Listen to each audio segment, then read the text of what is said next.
ICICI prudential multi asset fund ये एक ऐसा फंड है जो मल्टीपल एसेट्स में इन्वेस्ट करता है, जिसमें इक्विटी है, डेट है, उसके अलावा गोल्ड और सिल्वर है। तो ये डिफरेंट एसेट्स क्लास में करता है, ना कि सिर्फ इक्विटी में। नॉर्मली ऐसा माना जाता है कि आपको अपना जो पोर्टफोलियो बनाना चाहिए वो एक से ज़्यादा एसेट क्लास होनी चाहिए, जिससे कि अगर कोई एसेट क्लास जैसे इक्विटी है वो कभी ऊपर होता है कभी नीचे होता है, तो ऐसे केस में इस तरह के जो फंड्स होते हैं वो आपको एक कंसिस्टेंट लो वॉलेटिलिटी के साथ एक अच्छा खासा ग्रोथ देते हैं। जैसे कि आप अगर इसको देखेंगे 5 साल में इसने निफ्टी को बीट किया है अच्छे से, और इसने 21.7 का CAGR दिया है। 3 साल में भी निफ्टी को बीट किया और 19.1 का रिटर्न दिया है। 1 साल में भी निफ्टी को बीट किया, 16.5 का रिटर्न दिया है।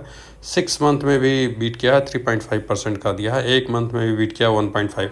जबकि देखिए पिछले 1 साल में अभी सारे फंड्स जो है काफ़ी डाउन हैं, या 6 महीने में तो ज़्यादातर निगेटिव है, फिर भी ये पॉजिटिव में दे रहा है। तो इसलिए मल्टी एसेट फंड आपके पोर्टफोलियो में एक होना चाहिए। इसका टोटल AUM 51,000 है, टोटल एक्सपेंसिव 0.72% है। तो अगर इसका आप देखिए कि 1 लाख रुपए सिंस इंसेप्शन अगर इन्वेस्ट किया होता तो इस समय 6,70,000 हो गया होता 17% के हिसाब से, जबकि FD में सिर्फ 2,14,000 हुआ होता, और 3 साल में 1,68,000 हुआ होता, जबकि FD में सिर्फ 1,20,000 हुआ होता।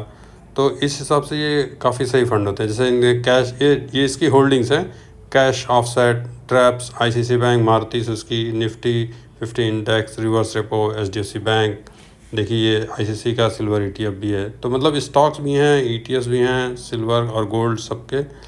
तो इस तरह से ये मिक्स बनाते हैं। इसमें अगर 1% लगेगा अगर आप 365 दिन से पहले, इसमें मतलब 1 साल का बेसिकली लॉक इन पीरियड है, लेकिन इनका पोर्टफोलियो टर्नओवर देखिए सिर्फ 27%, तो बहुत ही कम पोर्टफोलियो टर्नओवर है। तो मेरे हिसाब से अगर आपको लॉन्ग रन के लिए कोई बढ़िया मल्टी एसेट फंड चाहिए तो आप इस फंड को देख सकते हैं।